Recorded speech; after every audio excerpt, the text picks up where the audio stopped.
is up, everybody? This is episode 3 of Sports Stories with Bik on Raw Football Talk. Today, I got a special host. Special host, that's me. I got a special guest in our show. I got my boy Kyron. He is a baseball coach at Bishop McNamara High School. He's also an instructor of fine arts baseball and a standout athlete at James Madison University. Go Dukes. And interesting trivia about him, he was MLB draft pick in 2013 by the Brewers as well. So, Kyron, how you doing, my man? I'm doing good, bro. I'm doing good. Appreciate you guys having me, for sure.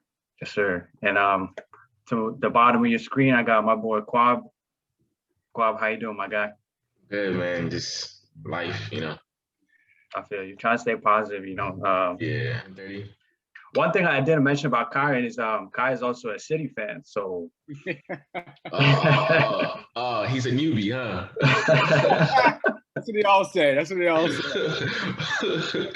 get on the wave. Get on the wave early, babe. Hey, I ain't mad at you. It's called a good investment. That's what that's called. There you go. I like that.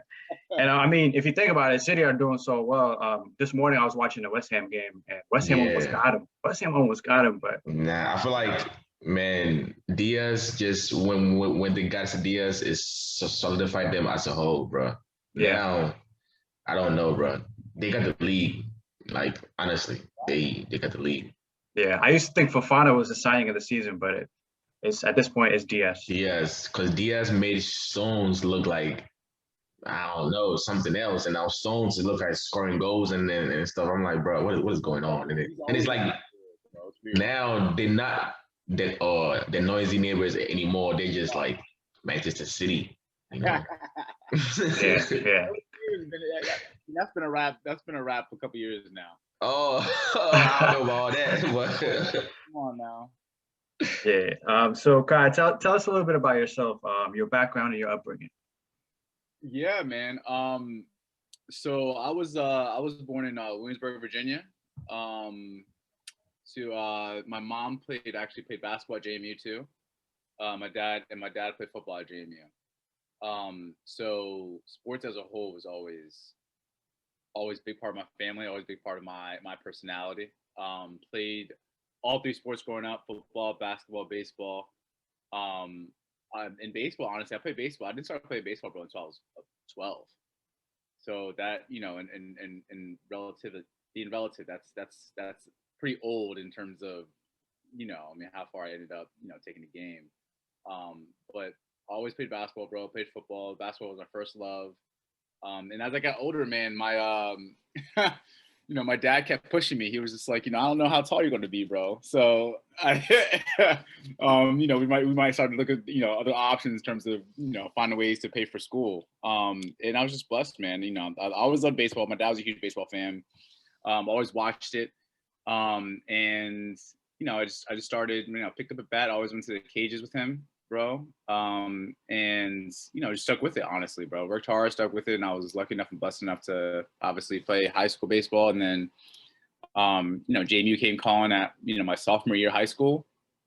And by then, I wanted to commit earlier, bro. And like I said, both parents went there. I didn't really have much of an option. That's somewhere I've always wanted to go. So I committed there early my sophomore year. Kept working hard, man. And like I said, I was lucky enough and blessed enough to play well, actually, in front of a couple of scouts that weren't there for me, that were there for someone else on another team. Played well. They kept following me, and they gave me the call, bro, on draft day, my senior year. So I was 18 years old. So that was Wow. And that was on prom night too. I was literally getting dressed, bro. I was putting my suit on, like literally getting ready to go. And screen up, had the MLB.com up, and my phone just rang. Looked at my phone, looked at the screen, and my name was up on the screen. What? Yeah, and I was, my mom was next to me. She's screaming, going crazy. So all that night was pretty wild, bro. Decided, so when you get drafted out of high school, you have the option, right? You have the option to go to sign or to go to college. You can't do both. Lose, NCAA, you lose your amateur status. And so where I was, where I got drafted was lower than I would want to get drafted. So I went to school, had a great career at school, bro. Won some accolades, broke a couple school records, but didn't happen again, right? So when you go to school, you roll the dice, basically, right? Yeah, I roll the dice. I'm like, I think I get drafted higher. Went to school, had a good career, but didn't happen. And when that didn't happen, bro, I'm gonna be honest with you guys, like I fell through a huge depression period. Came back and didn't know what I wanted to do, right? I mean, like my whole life I worked up to getting drafted.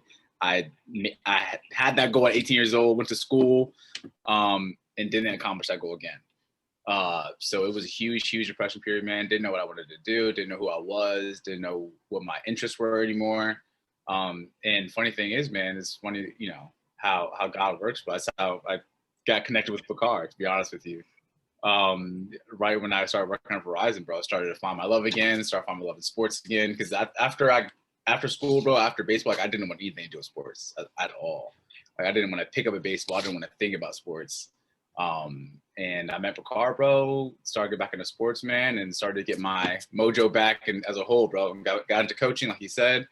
Started giving lessons again, bro. And like I said, still work in progress, bro, but it's definitely much better than it was 2 years ago, man. So that's something I'm definitely blessed about. And like I said, I'm blessed to be on here with Picard and you guys in general, bro.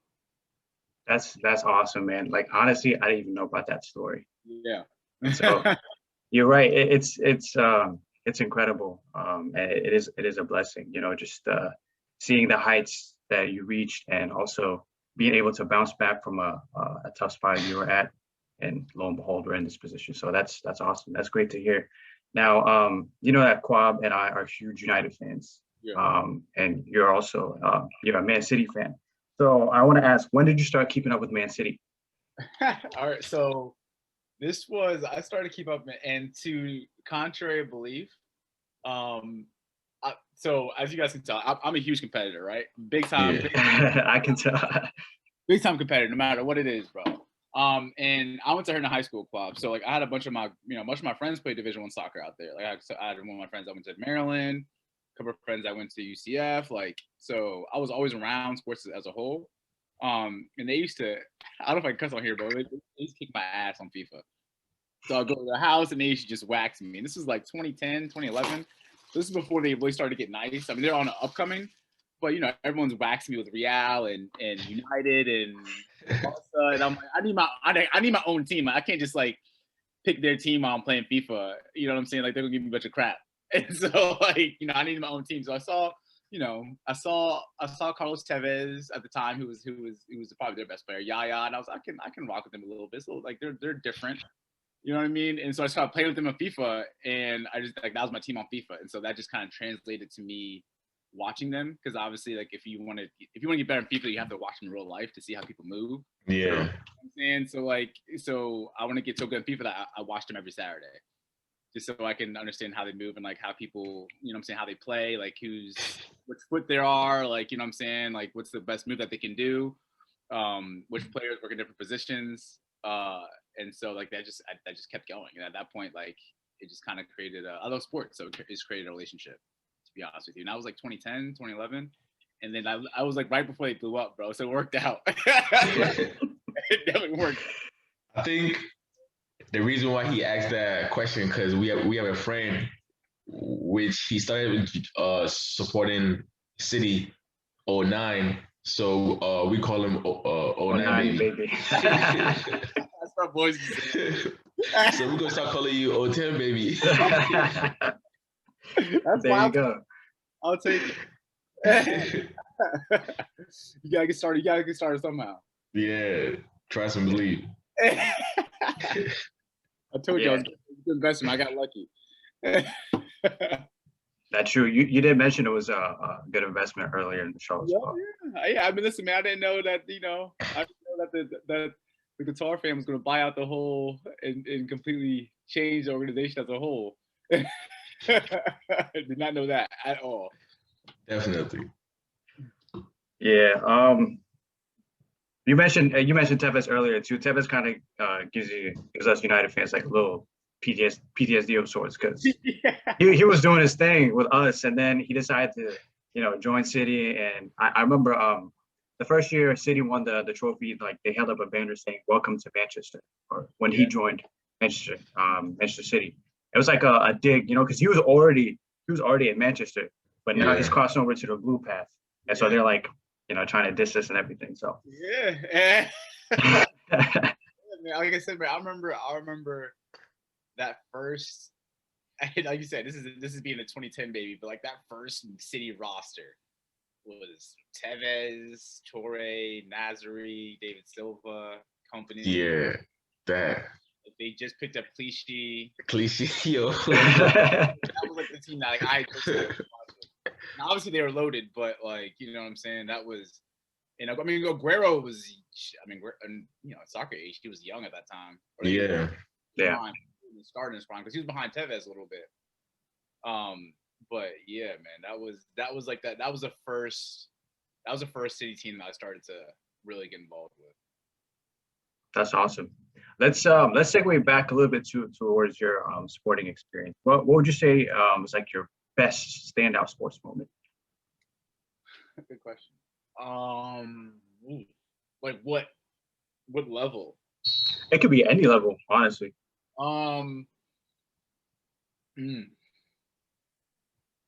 Wow. I would say. I mean, okay, so I'll break it up. I'll say like personal. I'll say personal. My best sports moment would probably be in. I'll say probably in college. I had a walk-off hit. So in baseball, at the end of the inning, the bottom of the inning, right, the home team has a chance to win. I never hit a walk-off hit. Yeah.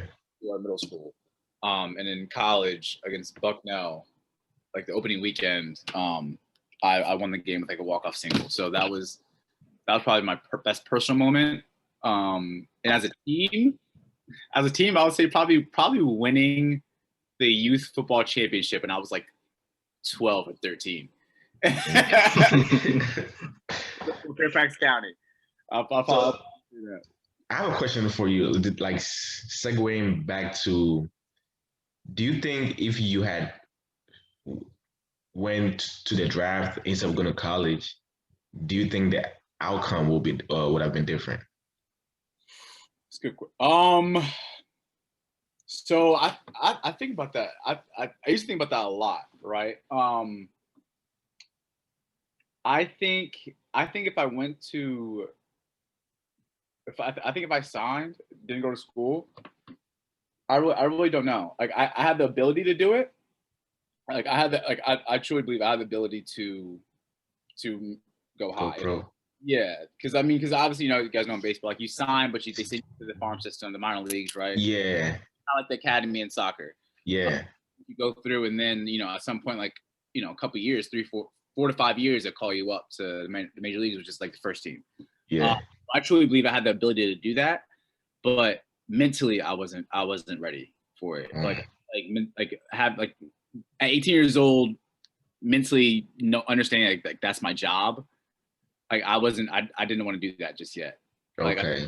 I still wanted to be a kid. Like I still wanted to go to college parties, right? I still wanted to like I still wanted to do that. Like I wasn't ready to be like, all right, I'm going to play baseball for like I'm going to practice before a game, I'm going to lift before the game, I'm going to have my baseball game, and after I'm gonna come home and then do the same thing over again tomorrow. Like I wasn't. Yeah, at 18 that's tough. Yeah, so I mean, because it happens fast, but like they come in and like, like I got drafted, like the agents and the negotiators came to my house like the next day, bro, and they had the contracts out there, and they're like, we want you out by next Wednesday. And I was like, whoa, wow. I got beach week, like I haven't graduated yet, like time out, like, like just give me, give me a little time. They definitely try to big boy you. And I like I said, I wasn't ready for that. So I think I'm a big believer. Everything happens for a reason, bro. Like, I think it made me a better person now. You know what I'm saying? It definitely humbled me. And just experience, but I wouldn't be the same person if I went through that, if I didn't go through what I went through, right? Because at the end of the day, like I found other passions. You know, if I went to the draft, I still would just be I would only have one passion, which would just be playing baseball. Right. And I believe that you need to have other passions, bro, because when that doesn't work out, you're just gonna, like you said, you're gonna be wandering around the world and wandering around Earth trying to figure out, you know, where you fit in. Yeah, and so I believe one of your passions now is to give back to with your coaching experience. So would you tell us a little bit more about that? Yeah. So it definitely is, man. And it took me a while to realize that. Like, you know, I'm blessed with a lot of experience, a lot of knowledge within the game that I give lessons in and coach. And there's a lot of people that can use that. And so I you know, I started doing it in Northern Virginia, and then I started to kind of, you know, make my way out to DC, man, to the inner cities, and out there in PG County, man. Because, you know, with baseball, and I know it's very similar with soccer, man, it's extremely expensive to play baseball. Mm. It's a lot of money, especially within like the travel ball circuit, and paying for lessons. So like if you want to play for, you know, I know if same thing for soccer, like if you don't play for your club soccer team right now, like a lot of travel teams are expensive. Like you have to pay a lot of money to be on that team. Yeah. No different with baseball. So like there's a lot of kids, man, out here in DC and out here in certain parts of the DMV that have a lot of talent, and are very, very good, but they don't have the means otherwise to get to have their talent be showcased or to advance their talent. For example, like why I started Fine Arts Baseball was to give affordable lessons, something that, you know, I believe that everyone can pay for to a certain extent. So that's something that I really love doing, bro. I enjoy doing. I love seeing the kids. I love seeing the older kids too. It's been good because it's involved into high school and college kids that come back. You know, college kids that come back from wherever they are right now that still I give lessons to. And I just enjoy following their journey, and I really love helping people achieve their goals, not only my goals. That's awesome. And so, Ky, I know you've been keeping up with our show for a long time now. I remember when we were together at Verizon, you were telling me like, hey, I got a couple of my boys that, you know, I can bring to the show, or like that are interested. And so kind of tying it back to that, what would you say is like a favorite Raw Football Talk episode or moment? Favorite moment? I'll probably say, so I haven't seen the past couple episodes, bro, just I've been so busy, but I would say it's probably not too long ago, bro, when I caught you guys just talking about the season in general. And this was like when you guys were still in person. Yeah. Like it was like 4 or 5 of you guys, bro. And this is probably, I think it was probably last year. And y'all were talking about Chelsea going up against Byron right before the Champions League. Right. My boy is a die-hard Chelsea fan, right? And he will ride down for Chelsea. So I saw that. I went to him. I showed him. He was like, "They're just haters. Like there's a bunch of haters." I don't know, bro. Like I don't think it's looking good for your Blues. And obviously, I'm pretty sure they got waxed. And he didn't want to talk to me for like 2 weeks. And I was like, "Bro, you need to go on your show. You need to go on their show and you need to speak your piece with my man Bakar, bro, because I thought that was just hilarious, bro. Like when you guys start talking trash about other people's team, I think it's all good love and fun. And I'm used to that, bro. So that's what I love. I love the trash talk about Chelsea and Byron because you guys were absolutely spot on right before. Yeah, that's awesome, man. It's like one of the things we also want to do is just kind of give a platform to anyone who wants to, you know, speak football. We call it football, obviously, world football, soccer. But yeah, I appreciate you sharing that moment because I remember we were talking about Bayern and Chelsea. And I think one of the big debates was there are 2 strikers. Lewandowski's the best striker in the world, no doubt about that. And we were talking about like Lewandowski against Tammy Abraham. Hold on a second. Kwab's smiling right now because I don't know if he's. Because I still remember that, and someone said, "Tell me Abraham was better than Lewandowski," and every time I think about that, it just makes my head just like aches. Yeah, that's true. That's true. So yeah, Kyron, let's give you a red carpet treatment. How can people keep up with your work? Oh, you guys, so everyone can follow me on Instagram at Ky Parrott. That's on Instagram, and then my baseball business organization is Fine Arts Baseball. So you guys can follow both those accounts, man, for sure, bro. I would definitely appreciate it, man. And like I said, man, keeping up with you guys, man. Keep doing your thing, bro. Keep loving sports in general. I see the Isaiah Thomas. Yes, sir. That slow grind. Yes, sir. Even Kwab, he's a huge Kobe fan. I know he has the Kobe jersey. Yeah, like, bruh, you know, to this day, I mean, like, I hated when LeBron came to the Lakers because I'm not a LeBron fan, so I felt like, yo, if you there, you have to like do something, man. I mean, and he got a ring, well, COVID ring, but it's whatever, you know. Yeah, so I'm like, you know, it's like it would take a lot for like me to be like, okay, LeBron is part of their Mount Rushmore for the Lakers, you know, because I'm a big Kobe fan. Yeah, that's interesting. I agree with you on that. Like Mount Rushmore for the Lakers for sure. Because I mean, it means different, right? When you start your career with the team, or if you're there for an extended period of time. But I don't know, bro. Like like, you know, for example, like when our kids get older, right, and we start looking back on it, like they're gonna say, like, if LeBron wins 2 or 3 rings with the Lakers, like they're gonna be like, I mean, yeah, you know, and low-key though, like no, like low-key, I ain't trying to see that. Yeah, but RIP to Kobe though, man, for real. Yeah, I respect that, bro. I used to be a huge.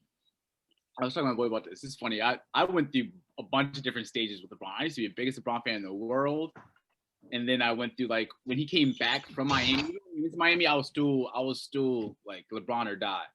And then when he came back to Cleveland, I was like, all right, like I don't, you know what I'm saying? Like I don't know if I'm feeling it. Like kind of pick a team and stick with it. But as I get older, bro, like it's bigger than that. Like I respect. Yeah. It's true. As I got older, I started respecting him more because I'm like, this dude is he's just a beast, man. Different, bro. Yeah, like as a kid, I'm like, pick a team. Like it's about the team. And as you get older, bro, it's like, nah, bro. Like, yeah, for real. Dude, like I gotta respect that. Yeah, honestly, because if you think about like sports and like even think about you playing, because I know you played in college and all that, and even playing in front of a big crowd, that takes balls, you know. Yeah. That takes balls. So it's like not everybody can do it. No, definitely not, bro. And I'm gonna be honest with you, like soccer helped me, like help my transition into like thinking, like looking at it differently of what he was doing. Because like soccer players, like they leave all the time, right? Like they transfer all the time. Yeah. And like I took that, you know, I didn't understand that for basketball. Like a lot of basketball fans, and especially football fans. Yeah. Like they can't understand that. And so like watching soccer and understanding how soccer culture works, it helps you see it within other sports, right?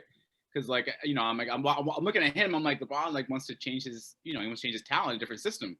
It's like soccer players do. Like I respect it. Yeah, you know? Definitely. Yeah, and, like, for sure. It's a different type of like player empowerment at the end of the day, which I like about LeBron. Like he's making other players realize that they have the power. Like the teams really don't have the power. Like if you wanna sit out, then sit out. You know what I'm saying? Because like they can't play. Like they're gonna trade you at the end of the day. You gotta stay strong. It's like soccer. Like if you release me, transfer me. Like where my transfer papers at? I'm not playing for you. That's true. Another thing too is longevity. There's always that comparison that LeBron is like the Cristiano Ronaldo of basketball. The way they've been doing it for so long and staying consistent, taking care of their bodies and doing the right thing, and also empowering others while they're doing it. So yeah, you make a great point. It's funny you mentioned that LeBron story earlier too. The reason why I'm a Celtics fan is when I was a bit younger, first started keeping up with basketball, I was actually a LeBron fan for a little while. But then LeBron joined Miami, and everybody was joining that Miami bandwagon. So it's like, I'm not going to be a Miami Heat fan the Celtics are doing their thing, so I'm gonna actually start, keeping up with Celtics instead of just, saying, hey, I'm just a LeBron fan. So yeah. LeBron, go ahead. Huh? Was the rap since then being a Celtics fan? Like you chose then, and you've been a Celtics fan since then? Yes, sir. Gotta stick by him. So Kwab, would you call me? You call me the 2010 baby? So say they're Bakar? Yeah. Oh, 10 baby. Yeah, that's you right there. You never hear me say carry the game. Every time I see you, I'm like, hey, 10 baby. Okay. I'll take that. But you know what? If we want to talk about years, let's make it a 14 or 15 baby, because the reason why I also started keeping up with the Celtics more is because Isaiah Thomas. I saw Isaiah Thomas doing his thing. Because listen, we're on the DMV area, right? So if we're gonna pick a basketball team, it should be the Wizards.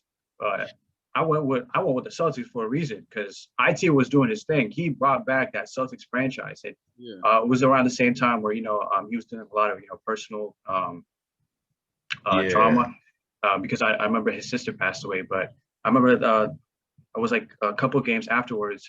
He went up against the Wizards in the playoffs, and he balled. Like he put out 52 points. The team on his back, had like that epic overtime performance. And after that, it's like you said, you made a great investment with Man City. I made a great investment with Celtics, if I can say that. Yeah. I mean, look, the Celtics are always a great investment. An organization like that, they're always going to be. That's like saying the Steelers or the Patriots at that point. But no, you're 100% right, bro. Like he was at one point, bro. It sucks and sad that he messed up his hip. Yeah. Like get paid, bro. Like he deserved it. He definitely deserved it too. Is he bouncing around, or is he done? Yeah. So I keep up with him on IG, and USA Basketball picked him up. So he's working with USA Basketball at the moment. Oh, really? Good for him. Yeah. Awesome. Yeah. Okay. That was what's up. Yeah, that's why he calls it that slow grind. It's always about long term instead of short term. So he's from California. The marathon continues too, right? Yes, sir. R.I.P. Nip. So yeah, Kwab, anything else to say? I know Kyan dropped a lot of jewels today. Yeah, but hey, nice meeting you, man. Like for real, like like you said, God has a path for everybody, man. You know what I'm saying?